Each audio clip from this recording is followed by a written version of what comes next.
strength of the holy name. 8. To consider the chanting of Hare Krishna as one of the auspicious ritual activities which are offered as fruitive activities karma kanda. 9. To instruct a faithless person about the glories of the holy name.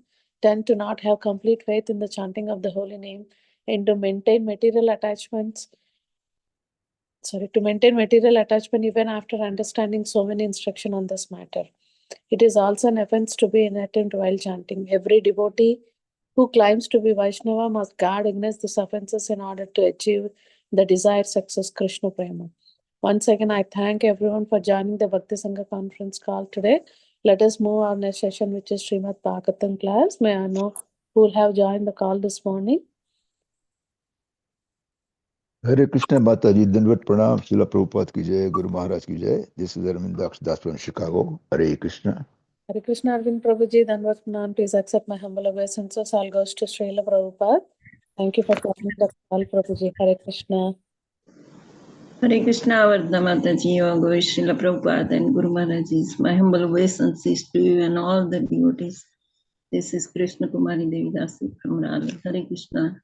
Hare Krishna, Krishna Kumari Mataji, Dandavat Pranam. Please accept my humble obeisances. All goes to Srila Prabhupada. Thank you so much, Mataji, for joining the call. Hare Krishna.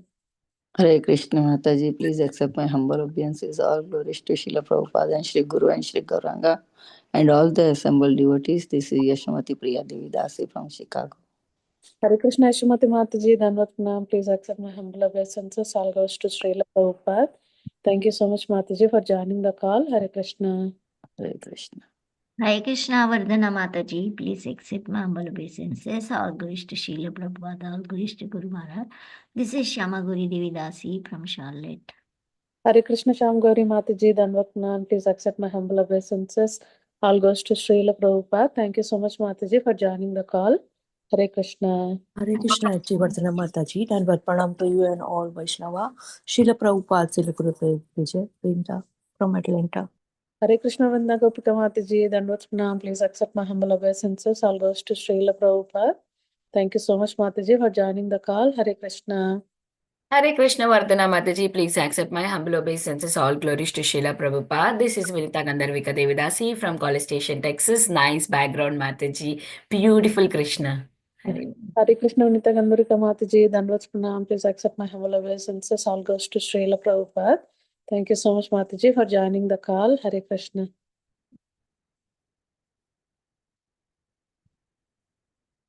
Is anybody else would like to introduce themselves?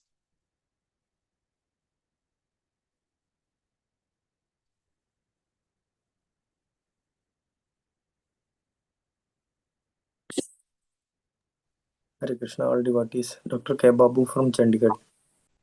Hare Krishna, Babu Prabhu, Dandavat Pranam. Please accept my humble obeisances. All goes to Srila Prabhupada. Thank you so much, Prabhuji, for joining every day for the call and giving us your recitation. Hare Krishna.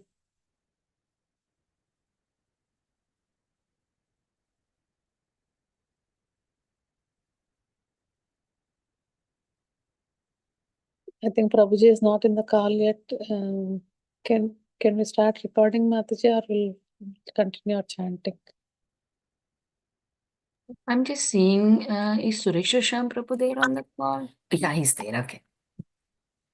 I'll start the recording, Mataji. Suresh Sham Prabhu will read the introduction.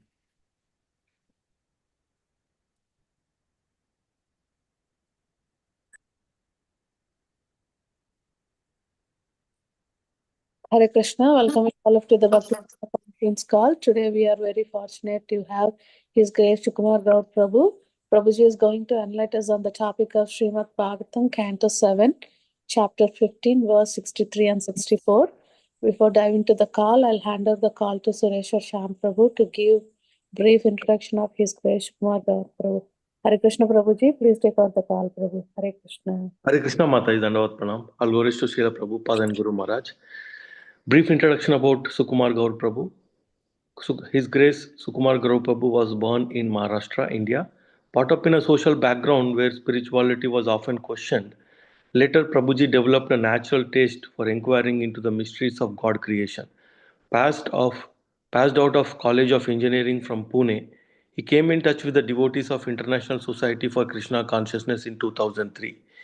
He found all his questions answered in the books of Srila Prabhupada. As a student of MBA Finance, he studied Srila Prabhupada books and became a sincere practitioner. Prabhuji later joined the NCDX as an assistant manager and worked for 3 years. Later, he took on a 2-year brahmachari training course in Sri Sri Radha Gopinath Mandir, Mumbai, and was initiated into the Madhva Gaudiya Vaishnava Sampradaya by His Holiness Radhanath Swami Maharaj in 2010. Prabhuji is a youth preaching department and was in the seva of guiding the youth. He always wanted to share his joy of Krishna consciousness with the youth, so he gave up his job and decided to help the misguided youth by helping them understand the message of Bhagavad Gita. He joined ISKCON Chowpatty as a resident in 2009. Later, he was posted to ISKCON Nasik Temple. He is serving as a youth counselor in the various colleges of Nasik. He conducts seminars on personality development topics in educational and corporate sectors. Hare Krishna Mataji, Dandavat Pranam. Back to you, Mataji. Hare Krishna Prabhu. Thank you so much, Prabhuji.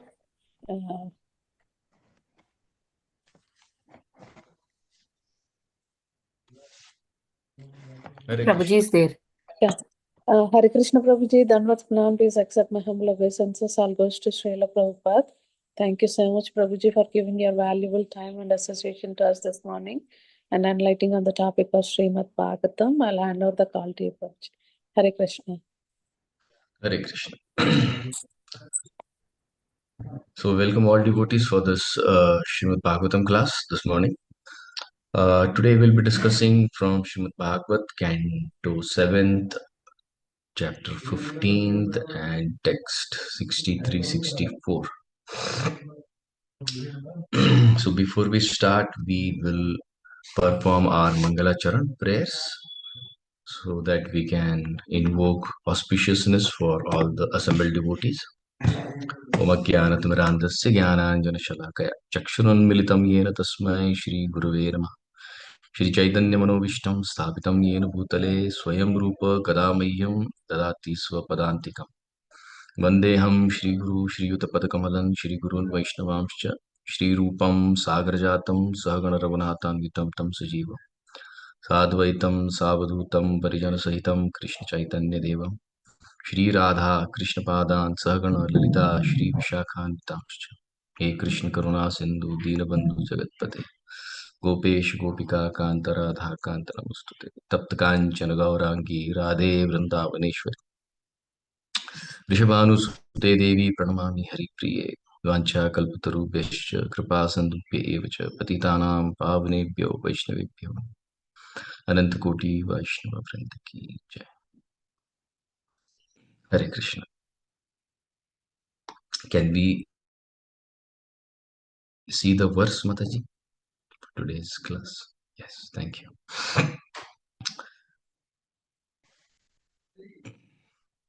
So we are reading from Srimad Bhagavatam, Canto 7, chapter 15, text 63. Karya Karana vastu aikya darshanam patatantvat avastutvad vikalpasya bhava advaitam taduchyate. Translation and purport by His Divine Grace, A.C. Bhaktivedanta Swami Srila Prabhupada. When one understands that result and cause are one and that duality is ultimately unreal, like the idea that the thread of the cloth are different from the cloth itself, one reaches the conception of oneness called Bhava Advaita. Text 64.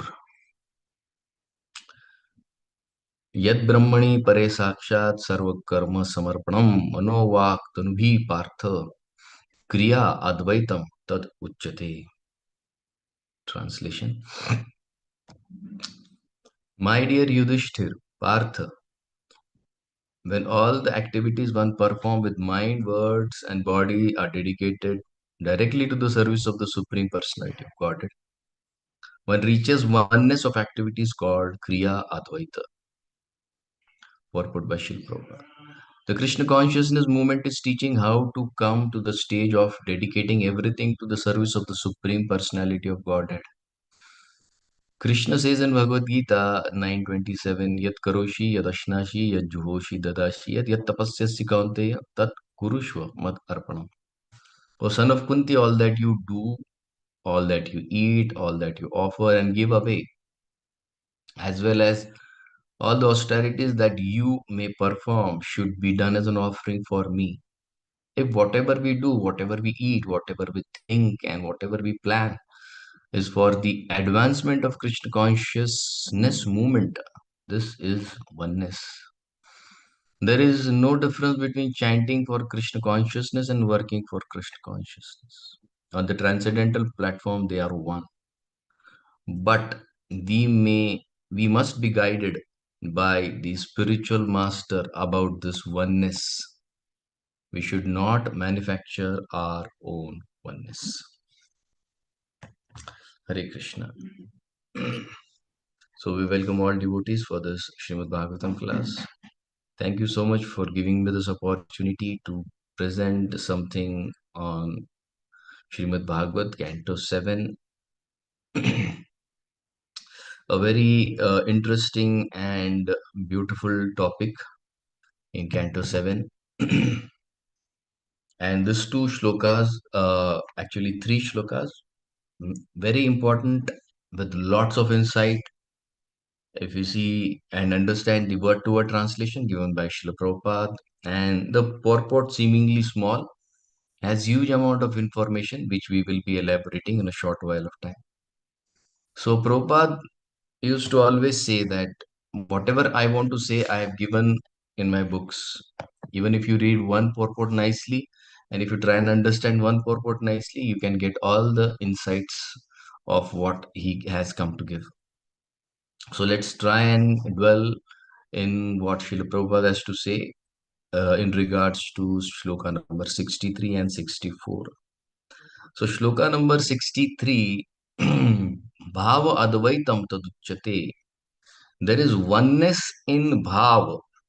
Bhava is, Prabhupada translates it as conception. Conception means what is the thought process?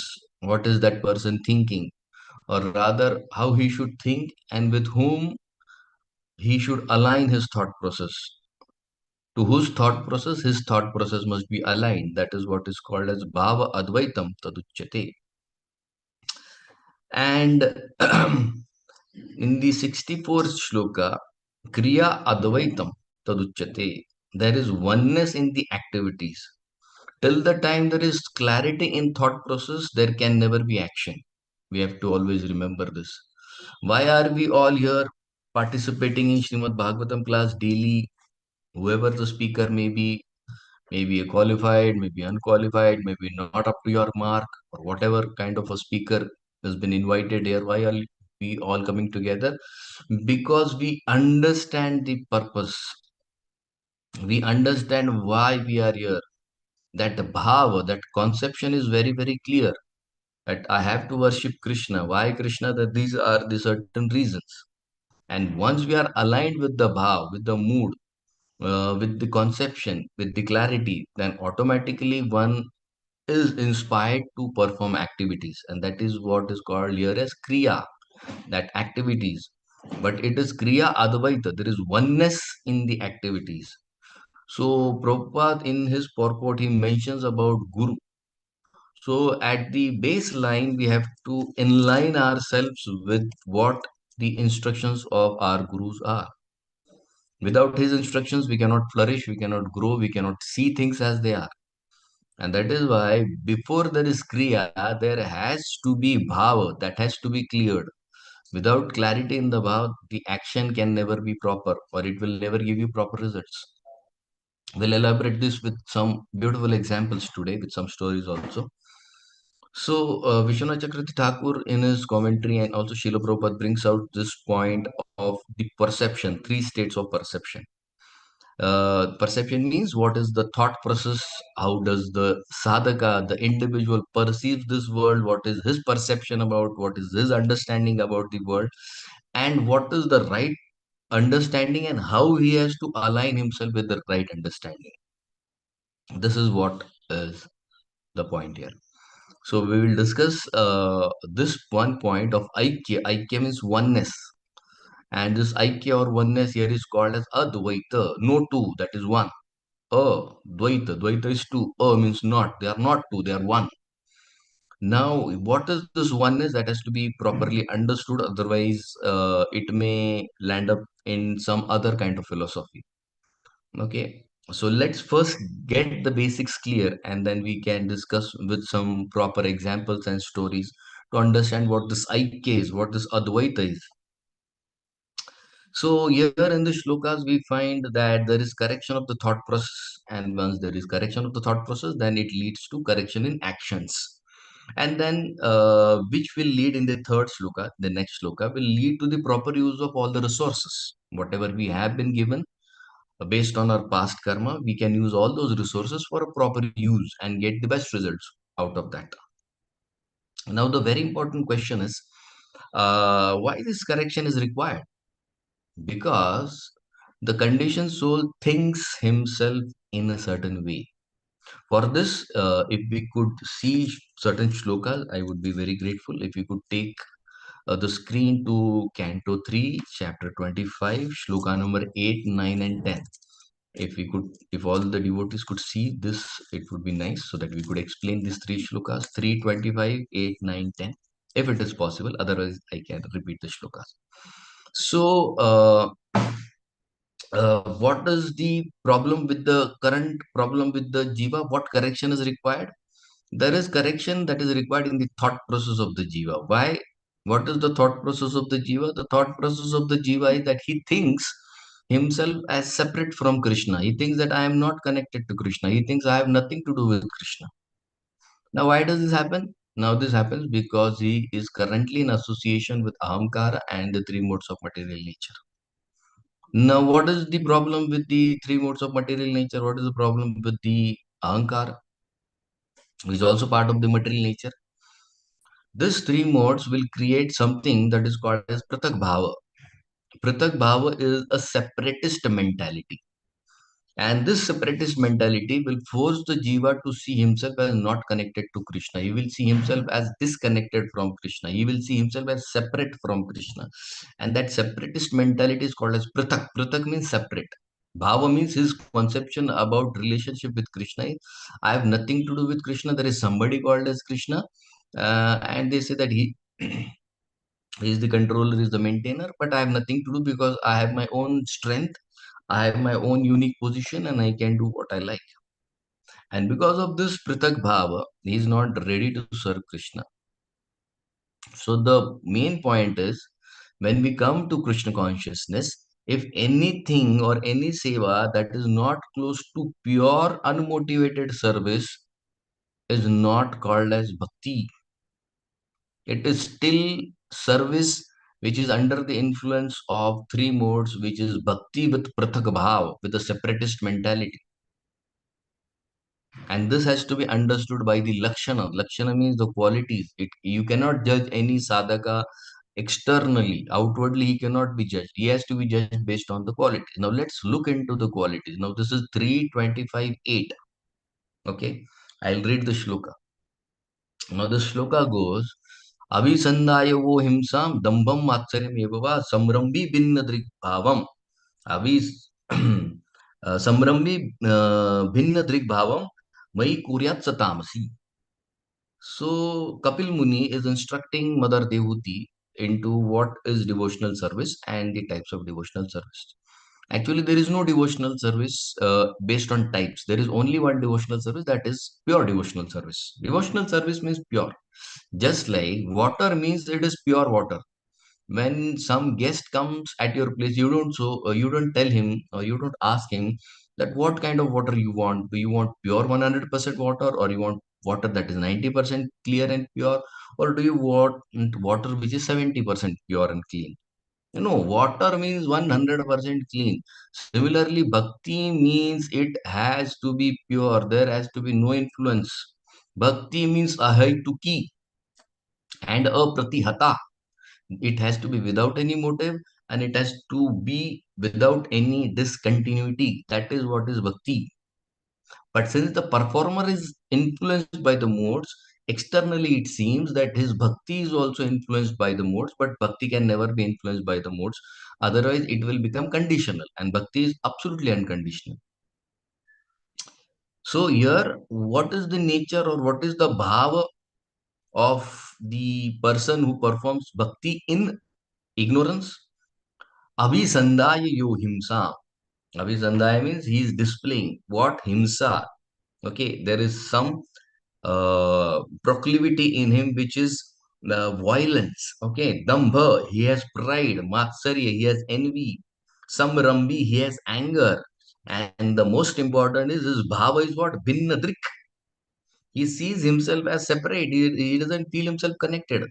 So 8, 9, and 10, all the three shlokas with the practitioner in ignorance, passion, and goodness, all have the same word, common word, Bhinnadrik, Bhinnadrik, Bhinnadrik, Bhinnadrik Bhavam.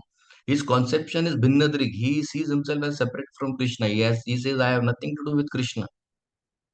And when he doesn't get things that he wants, then there is Himsa, there is Damba, there is Matsar, and there is Samrambi, there is anger. So this is who? This is the practitioner in mode of Tamoguna.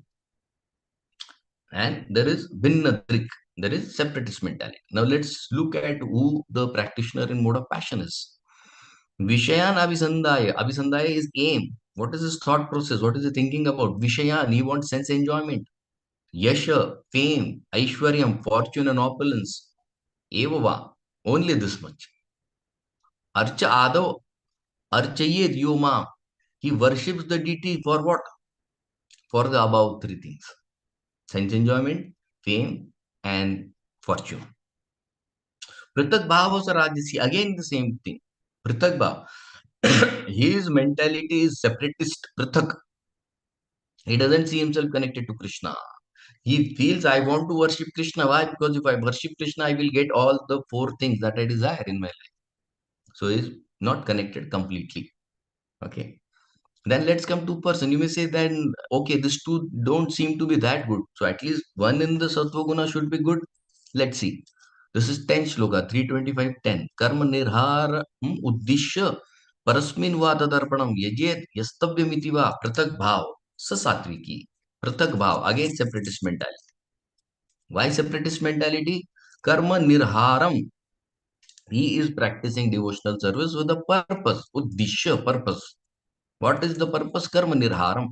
He wants to free himself from the sinful reactions. Parasmin Vatadarpanam. And that is why Parasmin, he offers his results of the actions to Parasmin, the Supreme Lord. Yajed Yastavyam Itiva. And he does all the activities for that Parasmin, that Supreme Person. But ultimately, how is his mindset? Pratak Bhava. He is still separatist. Why? Because there is no pure love. There is still some hidden agenda. So even in goodness, there is pratak bhava. There is a separatist mentality. So till there is influence of guna, the separatist mentality will hover in the conditioned soul, and that has to be filtered out. Till we filter out the separatist mentality, nothing can go right and smooth. We can't reach the end, that is pure devotional service. And that is why Mata Devuti in this 25th chapter, which is named as devotional service, she asked Kapil Muni that please dispel my doubts about this aham mamiti, which is created by false ego. Aham, my, mamiti, all belongs to me and mine, this mindset, this separatist mindset. She says, please dispel this, remove this. So Kapil Muni then tells her that this is created by the false ego. The false ego will give him a purushi bhava. Now, purush doesn't mean male. So here we are not speaking of gender, we are speaking of the mood, the bhava. What is that bhava that false ego will give? Purushi bhava. Purush bhava means she may be a female, he may be a male, but both of them think themselves as enjoyer. So Purushi bhava means I am the enjoyer. Okay, of what? The material creation. So Prakriti and the Purusha bhava is equal to samsara. When the jiva will enter the Prakriti with the mentality of enjoying the Purusha bhava, then that relation is called as samsara. Okay. Now, the main point is how to break this pratak bhav, that I have no connection with Krishna. So there are ways to reconnect back to Krishna, and that is called as the yoga system. And Kapil Muni, after the 10th shloka, the 13th shloka, he terms this as Adhyatma Yoga. Shri Bhagavan, what Kapil Muni says, Yoga Adhyatmika Pumsam. This is Adhyatmika Yoga, yoga system he introduces. Mato Nishreya Sayame. And this yoga system, this is Canto 3, chapter 25. The first three shlokas that I spoke was shloka number 8, 9, and 10. Now, what I'm speaking is the shloka number 13. 3, 25, 30. Yoga Adhyatmika. Then Kapil Muni, Kapil Muni is saying there is a yoga Adhyatmika. There is Adhyatmic yoga process, Pumsa, for every person. Mato Nishreyasayame. And this will give him Nishreyasayam. This is the ultimate benefit. This is the highest yoga system. Atyanta uparitayar yatra, and that will cause what? Uparati. Uparati is detachment. Dukkasya cha sukhasya cha. With dukkha also, when he faces in his life, he will cause detachment, and sukhasya cha, also for sukha. Means in sukha and dukkha, happiness and distress, he will be equipoised. He won't get disturbed. Okay. So this is the yoga process that is given. And there are three types of Adhyatmika yoga, that is Bhakti yoga, Jnana yoga, Ashtanga yoga. Okay. So all these three processes are meant for what? What we saw at the start of the chapter. That Bhava Shuddhi. Without the Bhava Shuddhi, there can't be Kriya. Without proper understanding, you cannot dedicate yourself in Krishna consciousness.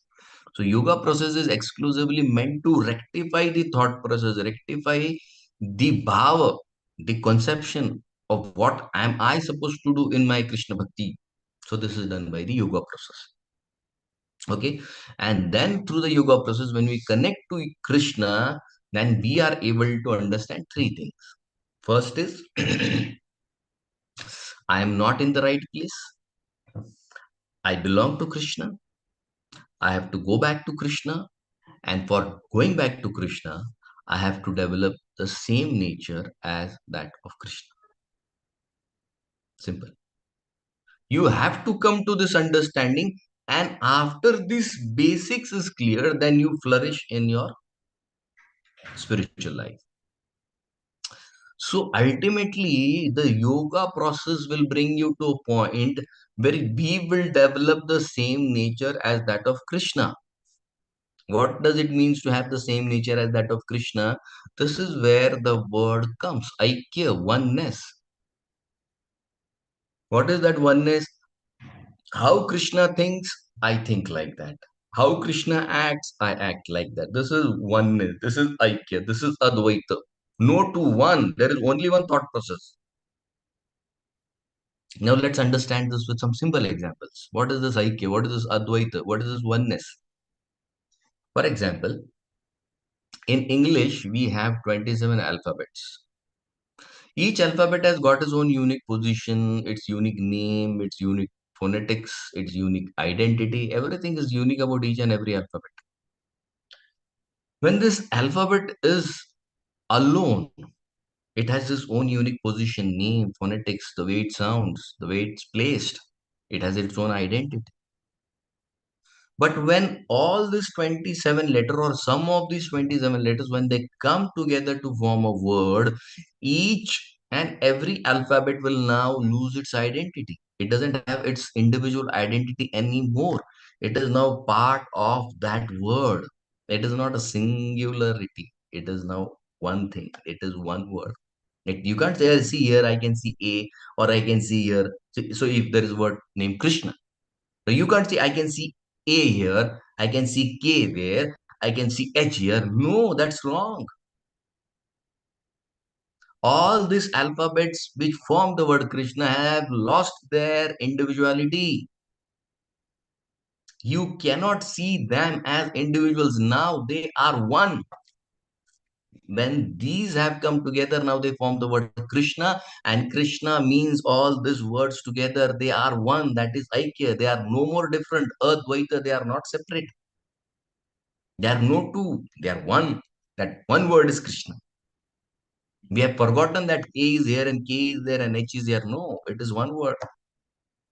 Each word has given up its individual position, its individual name, its individual phonetics, its individual identity. Now they have all come together with all their positions been given up, and now they are able to form one beautiful word, that is Krishna. Now, when so many words they come together, that word loses its identity and then they form a statement. Now, you can't say, I can see Krishna here and Krishna standing under a tree there. No, that entire statement is one. This is Aikya. This is oneness. You can't see the word separate. No, that's one sentence. It's a singular thing now. It has become one. You can't see that in parts. Let's take another example. Music concert. We go for a music concert or for a kirtan nila. There are so many instruments that are being played. Each instrument has its own unique identity, its own unique shape, its own unique design, the sound, the way it is played, the mastery levels are so different, and different emotions can be produced through that sound, through the instrument. But when all this instrument and the instrument players, when they come under the banner of one conductor, they all lose their individuality. Now they all come together to form a beautiful symphony that will please the audience. It is exclusively meant for the pleasure of the audience now. You can't say he's playing different, he's playing. No. They all work together to form that beautiful sound which pleases the ears. Let's take one more example. There is a family with so many people. Every individual in the family has his own likes, his own dislikes, he has his own form, he has his own shape, he looks in a certain way, he behaves in a certain way, he thinks in a certain way, he has certain outgoing standards, some people. This is his unique individuality. But when it comes to functioning of them as a family, they all align themselves under the leadership of the father, or the person who is the head of the family. They can't say I can't function under him, and no, they all keep aside their likes and dislikes, and for everybody to function happily, they all align themselves as per the instruction of the leader of the family, and then the entire family lives happily there. Same thing in devotee society. We understand each other's individuality, but we align ourselves with the mission of Shri Guru, keeping aside all our opinions, all our thought processes. Why? Because now we are all under Guru, and it's Guru's desire to serve Lord Krishna together. This is Aikya, this is oneness, this is Advaita in the devotee community. Our thoughts are very clear, and when thoughts are very clear, our actions automatically become very clear. Whenever you see any chaos in any society, it has to be understood that the thought process is not clear. There is no Aikya. It's lack of Aikya. It's lack of oneness. There is no Advaita there. They are not all aligned to what their Guru desires from them. And the entire society collapses. And that is why when devotees are mentioned, even in this chapter, in this chapter of Bhakti Yoga, which Kapil Muni tells to his mother, 25th chapter, immediately after this section comes the section of Kanishta Matnyam Uttam Adhikari. Why? Because Kanishta means there is no alignment with Krishna's plan.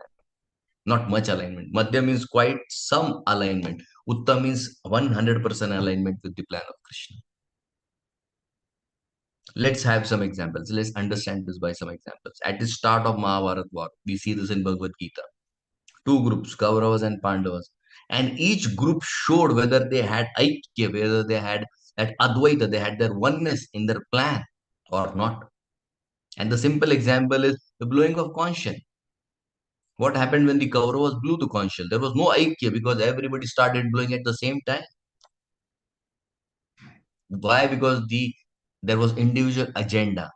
There was no one agenda. There was no oneness. There was no Advaita. Pandavas, full 100% Aikya, full 100% Advaita, in line with the plan of Krishna. First Krishna blew, then Yudhishthir Maharaj, then Bhima, then Arjun and Nakul Sahdev, and there was hierarchy. Why?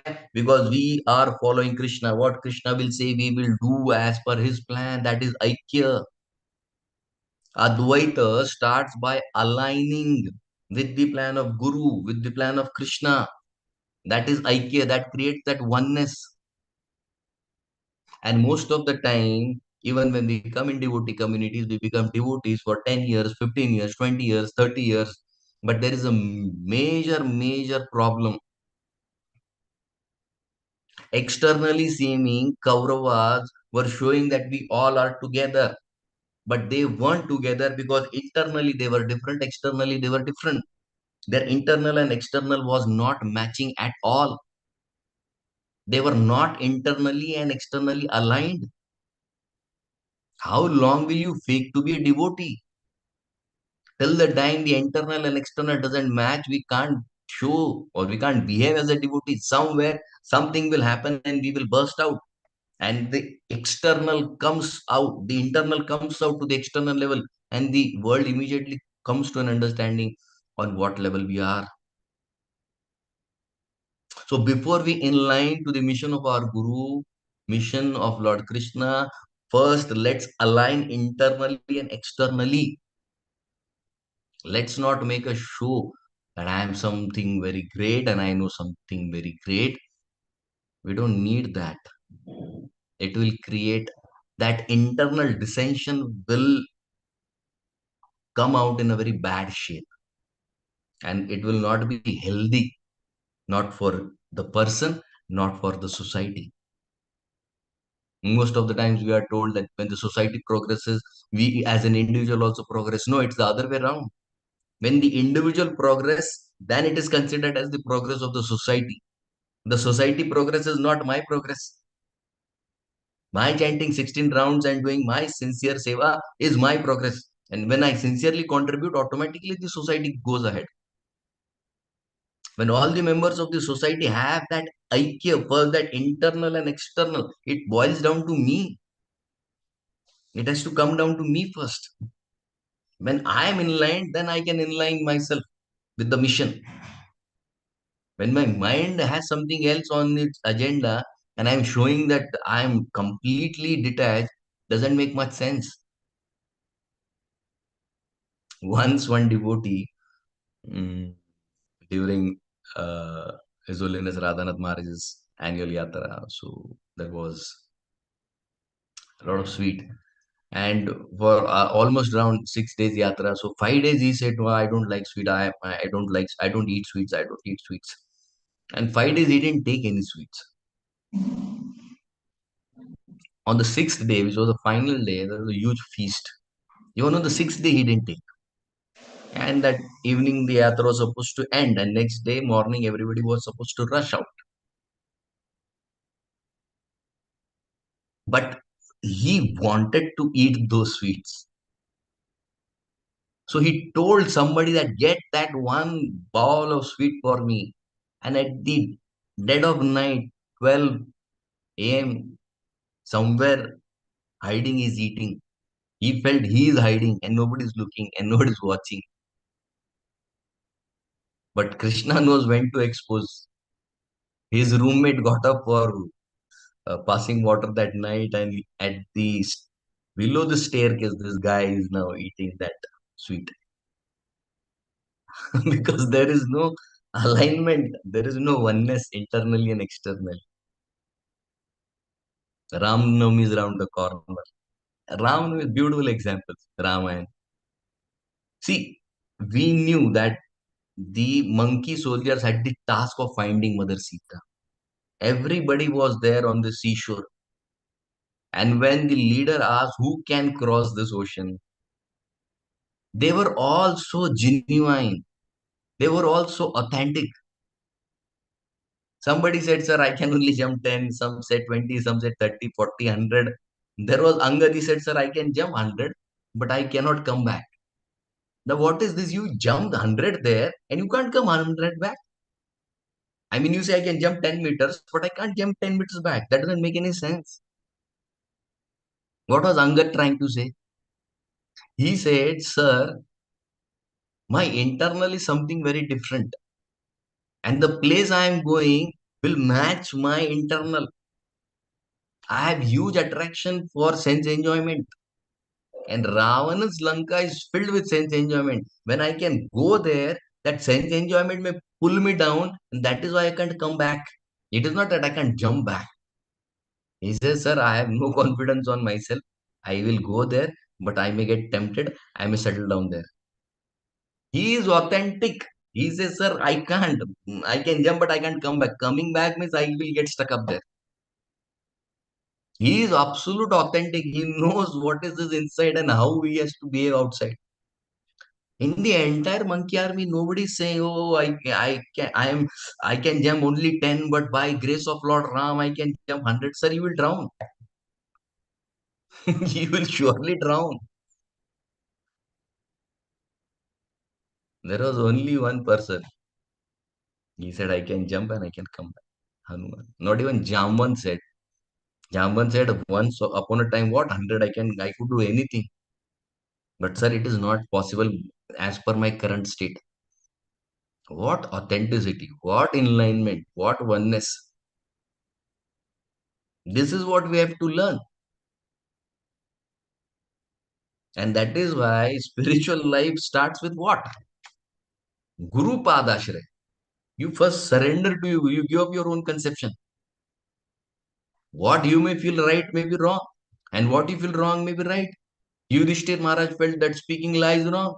Krishna said it is right, you speak now. I am saying that Guru Padashray will tell you Anukulyasya Sankalpa Pratikulyasya Varjanam. Do what I say. What is favorable for bhakti, that is Anukul. You do Sankalpa for that. Pratikulyasya Varjanam. Avoid what is not good. So what does bhakti start with? What does spiritual life start with? Giving up your thought process. That bhava, that internal bhava and the bhava required actually for bhakti has to match. So that correction has to be done through some authority. And that is why Prabhupada, if you read the purport properly, it's a very small purport. But all this thing is packed in it. Guru Padashray, Anukulya Sankalpa. Prabhupada may not verbally write it there, but it's all there, hidden in the lines. That is why Prabhupada is saying instruction means it has to be taken from Guru. We read that in the purport. And when you make your Guru's instruction as your life and soul, then you will exactly experience all that your Guru is experiencing in his personal spiritual journey. There is no doubt, because now you have become one. Your entire thought process, your entire existence is only and only for the pleasure of Guru. That Aikya, that oneness, that Advaita, you can enter the mind of your Guru and understand what he's thinking. I'll tell you one very beautiful story. This is the story of one great devotee from the Ramanandi Sampradaya. Now, Ramanandi Sampradaya is a branch of Ramanujacharya Sampradaya and a bona fide Sampradaya. We all know that. And in this bona fide Sampradaya, we all know this book in which we find the stories of all the great saints that is given. And in India, it is very popular. There are many episodes. Even Hare Krishna television, His Holiness Navayogendra Swami Maharaj has done this series on Bhaktamal series, which was written by Nabha Goswami. Well, I'll tell you in short this story of Nabha Goswami. Powerful person. And he was born back in 15th century. And as a child, when he was born, he was blind. And when his parents took him to an astrologer, said, "Sir, he may be blind, but he's a great devotee. So don't think any ill about this guy, this child. He's a great devotee of Lord Ram, and in future he'll write many books on the life of Lord Ram." So this child is born blind. Now it's 2 years. And once what happened is there was famine in this state, the place where he lived. And during that famine, his father dies. Now he has become fatherless. He has only mother. So his mother is moving from place to place so that she can find some food and shelter for this child. And while she is wandering, she comes in Rajasthan. This person is born somewhere in MP Maharashtra border, and then she shifts to Rajasthan. And while she's there, it's all so hot and sandy. This lady is too much fatigued. She's carrying the child in her arms. She makes this child sit under a tree. She says, "You sit here, I'll bring food and water for you." And mother starts searching for food and water. But for days, she hasn't ate anything. She herself has become weak. And at a place, she falls on the ground. And that is the time she realizes that I won't survive any longer. And this lady, she loudly calls out for Lord Narayan, saying that you maintained the child in my womb. I am just a birth giving lady. So I've heard that you love every child of yours, and this also belongs to you. So please take care of this child. And saying this, she leaves the body there. Now, this child, blind, only 2 years, sitting under a tree all alone, can't see, haven't ate for a long time. So it's almost long time, and this child is thinking, mother hasn't come, mother hasn't come. So he starts running here and there. And he can't see, he's banging against one tree, against another tree, he's banging here, banging there, and is loudly shouting, Narayan, Narayan, Narayan. And bewildered, absolutely bewildered, this 2 year child can't figure out what to do, where to go, how to do, what to do. Running, banging here, falling, getting up. And in all this chaos, there are two people who are coming the other way. And these two people who are coming are great saints. And while they are coming, they hear an sound, Akashwani, that, oh saints, please wait, because in this forest you will find a unique gem. And they're absolutely shocked. How come this sound has come? They see nobody. And in this forest, what kind of gems would we find?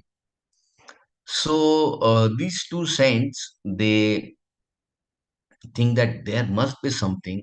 There must be a great person who is here. Otherwise, in the sand, no, we have never found any gem. So these two saints are, one is Khildevji and other is Agradevji. These are two famous saints of 15th century in India. So they walk around and they come to a site where they see this boy who's chanting Narayan or Deen Bandhu, Jagannath, save me. He's hitting against tree after tree, can't see. And these two saints, they feel very compassion uh, for this child, and they approach this child. And they, when they go close to the child, they address him, Jai Sitaram, mean they are devotees of Lord Ram. So Nava Goswami hears this name, and he's so happy that there are some people who have come around. And as soon as these two great saints they come across, they ask Nava Goswami, "Who's your father?" Because they don't know anything about this child. So this child says, "Sir, the one who protected me in my mother's womb is my father." So they were shocked. They never expected an answer like this. So the saints then ask him, "Are you an orphan?" So this child says, "No, sir, how can I be an orphan? When the person protected me in the womb also is protecting me outside. So how can I be orphan? Somebody is there to look for." So this is okay. Then he says, "Where have you come from?" So he says, "I am an eternal soul. I have come from the eternal world. That is my native place." So then the saints are shocked. So they say, "What is your name?" So, sir, if you are asking the name of my body, it is made up of Panchamahabhut. So there is no name for Panchamahabhut. They are really surprised. So they say, "Where do you want to go?" So then he says, "Sir, I am trapped in this web of illusion." Bhava Shuddhi, that's what we are speaking. Bhava Aikya. He says, his thought process is so clear. He says, "Sir, I am trapped here in this world of illusion, but I want to go and attain the lotus feet of the Supreme Lord." Very amazing. He says, who is the protector in this deserted place? He says, sir, the one who gave me birth will also protect me here. I don't need anybody else. And when these saints heard this, they were like absolutely stunned. And they said, okay, don't worry, we will take care of you. And that is where they took him to Galta. Galta is a famous place which is also connected to our Gaudiya place, because Galtapur is the place where um, our Vishwanath Chakravarti Thakur's disciple who wrote that commentary, Govinda Bhashya, his seat is still there. Baldev Vidyabhushan in Galta. So they took him to Galta.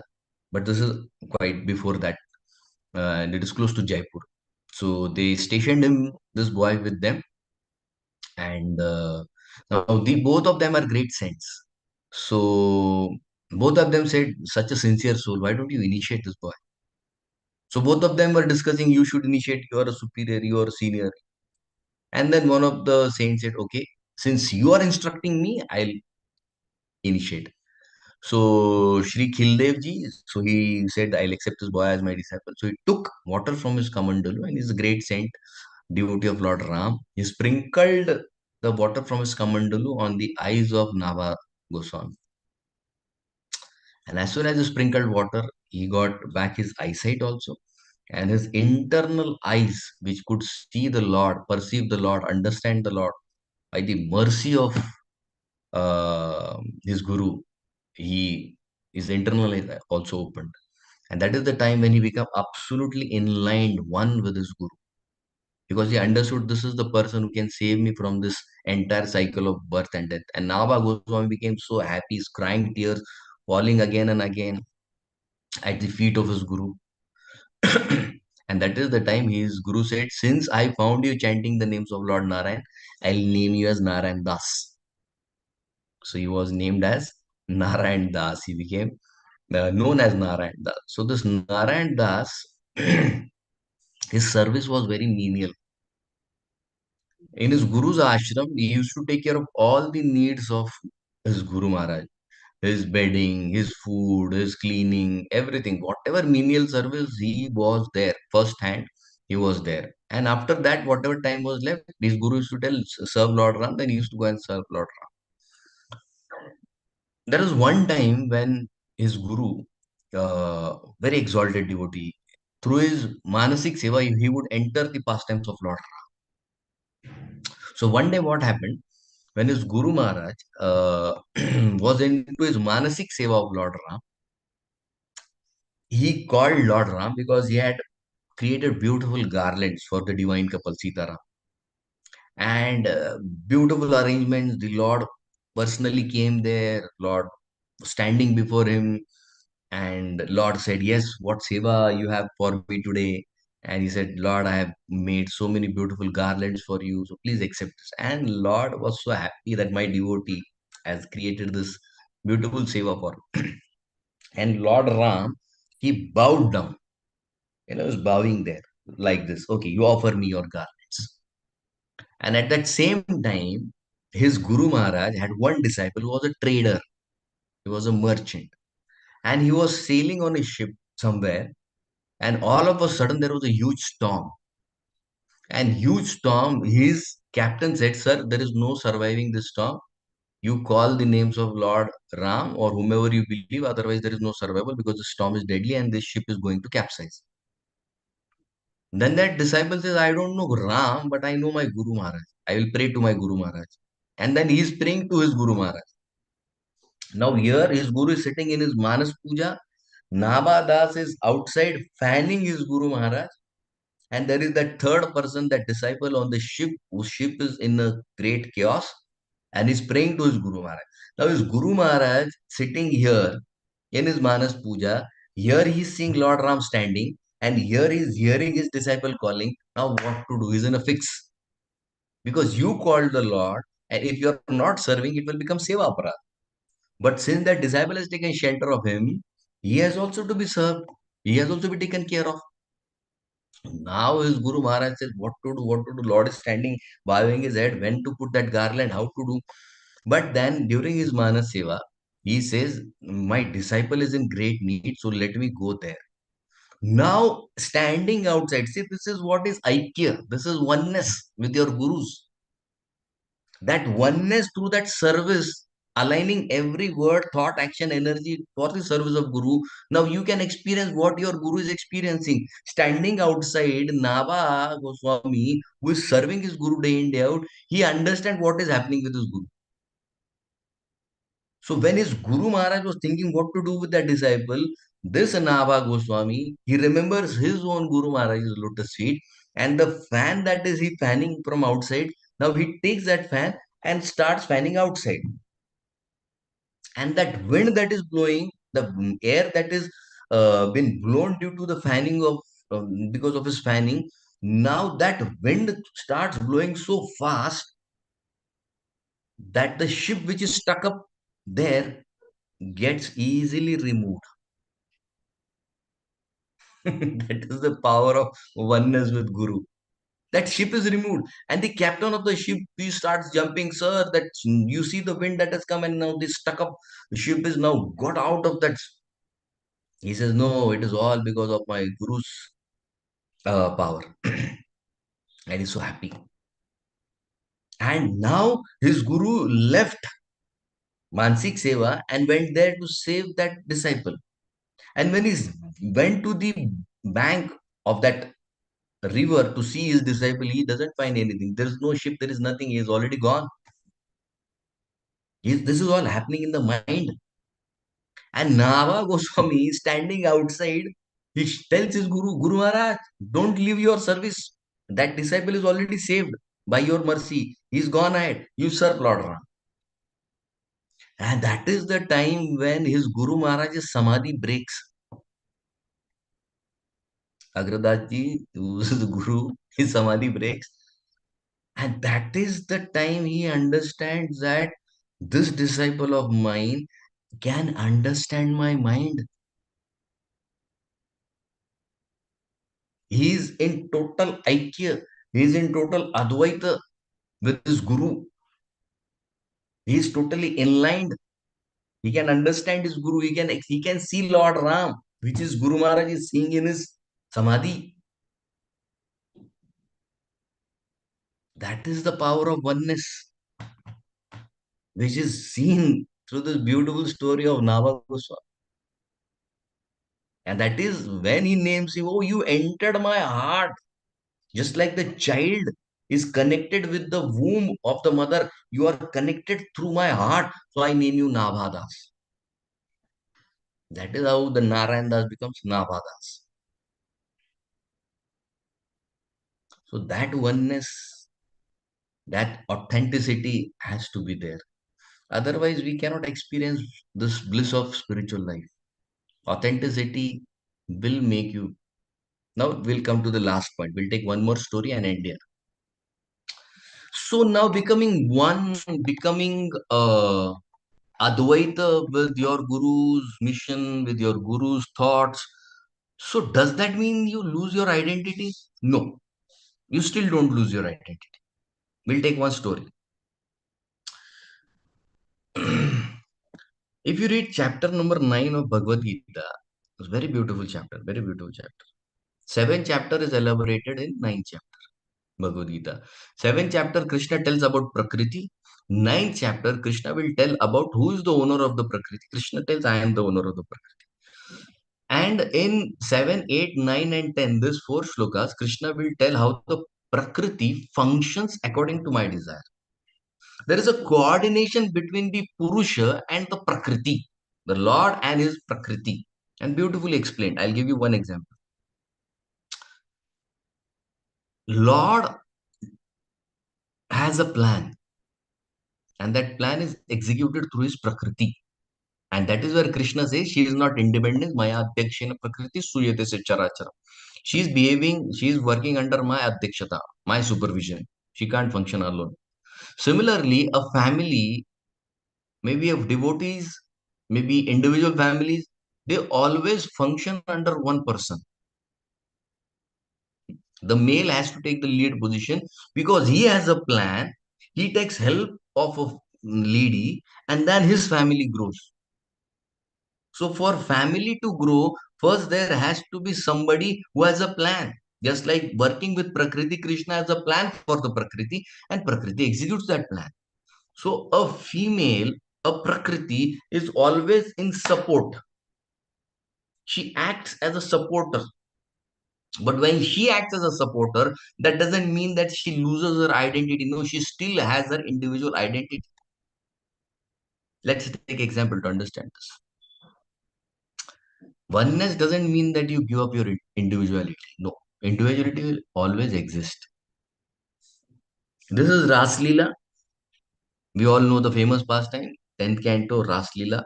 And in Ras Leela, we see Krishna calls all the gopis.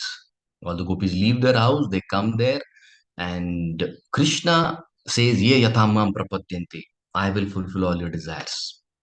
You did this much for me, I'll do this much for you. Okay, let's go.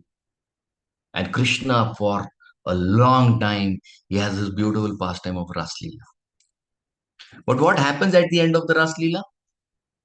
At the end of Ras Leela, Radharani says, You are a cheater. Krishna says, What? I played with you. I am there with you for such a long time, and you are calling me a cheater. How come? Radharani says, You may be satisfied, but I am still not satisfied with the Ras Leela. I want more of your association. And the famous word, the famous line, Na parayam, where did it come from? Because Radharani said, Krishna, you cheated. You said, Ye yattamam prapatyante, but we are not satisfied. You didn't satisfy us to that great level. And that is why Radharani leaves the Ras Leela. And that is where Krishna feels that, oh, I couldn't satisfy my devotees. He felt himself as a failure. He felt himself as a debtor. He felt himself as helpless. Now you may say, but oneness, Radharani was one with Krishna's plan. Krishna wanted Ras Leela. She came. Yes, sir. She came. She served Krishna. But at the same time, she says, I also have a desire. And it's your duty, Krishna, to fulfill my desire. So here we see a wonderful example. Radharani was one. All the gopis were one with Krishna's plan to have Ras Leela. But at the same time, they had their own individuality. They said, we are not satisfied. You may be satisfied. We gave up our homes for you, Krishna. Did you give up anything of yours? That is where the Purushi Bhav comes. If somebody questions you, tell me, in a relationship, who gives more? It's the female who gives more. The Prakriti. Prakriti is supporting. The female always had that upper hand in giving. I'll tell you one story. I won't give anything just by words. I'll give you one story. Govinda Leelamrit Krishnadas Kaviraj Goswami quotes this story. Once Radharani and Krishna and all their friends, they decided, let's meet at a place and let's play game of dice. Oh yes, everybody came, both parties, boys and girls, and there is the huge game of dice. Radharani has game of dice, and when she plays the dice, her dice are golden in color. Sorry, black in color, because Krishna is dark in color. So she loves Krishna's color. So her dice are black. Krishna loves Radharani, so her dice is golden in color. Okay. Now both the parties have their own people. Krishna takes advice from his advisor, and his advisor is Madhumanka. Great. Radharani's advisor is Lalita Devi. Great. Now the dice board is ready, the dice is ready, the advisors are ready, the cheer people are ready from both sides. Now there has to be a referee. Who is the referee? There is Vrinda Devi, who is the referee. Okay. Now all these things are ready. Now who will play first? Krishna says, I will play first. Okay, sir, what do you stake for? Now Krishna and gopis both have to decide the stake. Krishna says, I'll stake my pet deer Suranga. Radha says, okay, I'll stake my pet dog Rangin. Both stake. Krishna says, Madhumangal, put the dice in the game. And Madhumangal rolls the dice. And all of a sudden, there is a great sound. All the boys are saying, yes, we got it. And Madhumangal, as soon as he sees Krishna, so he rushes towards Radharani, and that pet of Radharani gets her. It's now mine. We are the winner. Radharani says, okay, next game. Now, what do you put at stake? Krishna says, I have my most beautiful necklace. Here it is. Krishna. Radharani says, here is my necklace. Here it is. Now again, Krishna says, Madhumangal, throw the dice. And Madhumangal throws the dice and the number is fixed and Krishna wins. Madhumangal just rushes and snatches the necklace of Radha. Now all the gopis are burning. We have lost 2 times. What to do? What to do? And then Radha says, wait, we will throw the dice. Lalita Devi is told, throw the dice. Golden dice is thrown and Lalita Devi throws the dice. But before that, what do you put on stake? Krishna says, I'll put my most beloved flute. Radharani says, I will put my most prized possession, my Veena Pavika, and both flute and Pavika, Veena, and the dice is thrown, and Lalita Devi is jumping. Yay, we won! The girls started enjoying, we won. And they told Krishna, now girls have a very sober demeanor. They tell Krishna, Krishna, you have lost the flute, give the flute. And you won't believe, Krishna Das Gaviraj Goswami writes, Krishna is crying, I can't give my flute, I love my flute. And these girls are shocked. They said, you took 2 things from us, and we are asking your flute. You have to give. And Krishna says, I can't live without my flute. And these girls are getting angry and upset and they're boiling. And Radharani just gives one signal to all the girls. And the girls attack the boys, and there is a huge fight. And Radharani is fighting with Krishna. And she's trying to get the flute. And one time Radharani sees he is not ready to give the flute. Radharani gives him one shot, one jerk. And Krishna falls. And Radharani falls on him. And immediately in the jerk, in a moment, Radharani takes away the flute and she throws. Nobody understands where the flute has gone because she threw it in such great speed and in flash of a moment. Immediately another gopi catches, she puts her in her hair braid. She puts her in her hair.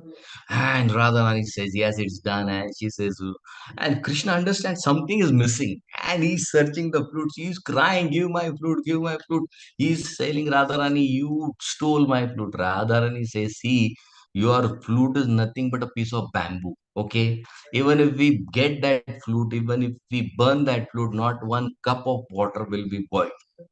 So it is useless for us.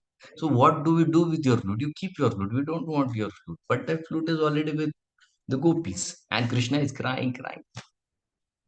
What's the point? Krishna doesn't have the mood of giving. Gopis have the mood.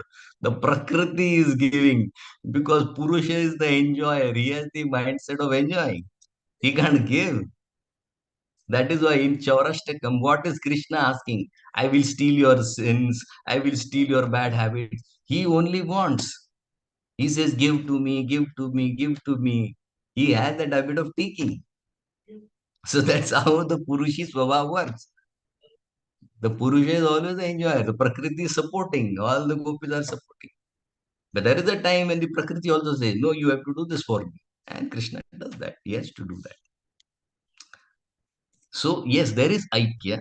But at the same time, there is display of this part that there can be some separate tendencies which will nourish the main bhav of the Purusha.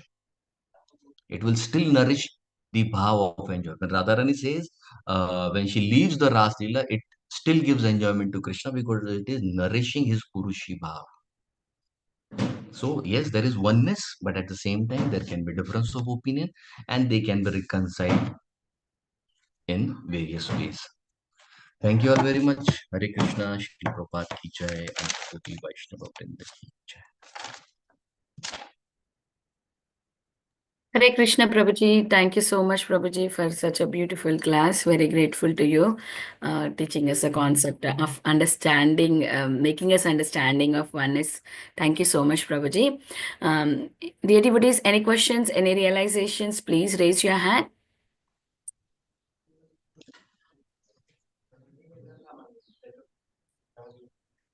See if anybody. One second, Prabhuji. I'm just seeing if there is any chat question. No.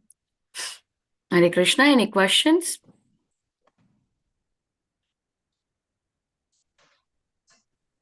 Hare Krishna, Prabhuji. Please accept my humble obeisances. All glories to Srila Prabhupada. Thank you, Prabhuji. Very, very beautiful class and very wonderful stories, Prabhuji. Thank you so much. By listening the stories, we can understand the point what you were making in the class. Yes. Mhm. Thank you, Mataji. Yes. So, okay. If the Sindhu Rao Mataji, please go ahead with your question. Hare Krishna Mataji, thank you so much for this opportunity. Hare Krishna Prabhu, please accept my humble obeisance. I have no questions. I was really amazed by all your stories and the Leela from where all you have gathered information. And when you were explaining about the Swabhav or how we have to change internally, I think it's a very, very high reach and we are at a very low level. That's what I realized. We do devotional service, but we are still not even an inch closer, is what I understand. And the way that you said how we have to be one with the Guru, I really like that point because we just accept. I'm still not initiated, but we do accept the Diksha, and many of us are relieved that we will reach Vrindavan, but there's a long way beyond that, is what I understand, Prabhu. Very, very, very beautiful class, as usual. I love your class, Prabhu. Thank you so much for your association and all the information that you have gathered. It's so difficult. When I hear your class, I remember, but later I forget. I don't know how you have such good memory that, you bring us such beautiful stories. Thank you, Prabhu. Hare Krishna. Thank you, Mataji. Thank you, Prabhuji. I don't see any more raised hands. As Mataji said, it's very beautiful class, Prabhu. Thank you for your association. We know you are very busy, but still you come to this forum and give your association. We are grateful for that. I would like to offer my obeisances to you and all the Vaishnavas summoned on the call. Vancha kalpatarobhyasya kripa वाचा sindhubhyo कल्पतरुपेक्षा कृपा bhavnebhyo सिंधुभ्य vaishnavebhyo namo Patitanam namaha. पावनेभ्यो Pavanebhyo वैष्णवेभ्यो Vaishnavyo नमो Jai Namo Srila नमः। Namaha. Prabhupada ki jai. His Ananta Grace Vaishnava Sukumar Gaur Vaishnava जय Prabhuji ki Jai jai. Jai Shri Jai. Thank you, Prabhupada. जय Prabhuji. Koti Hare Koti Krishna. Dandavat Koti Pranam. Koti जय Dandavat Pranam Prabhuji. Ranga, Jai. Nityananda. Very very Nityananda. nice Rao welcome रंगा Prabhuji. Nityanand We Radhe missed Radhe. Hari बोल। we missed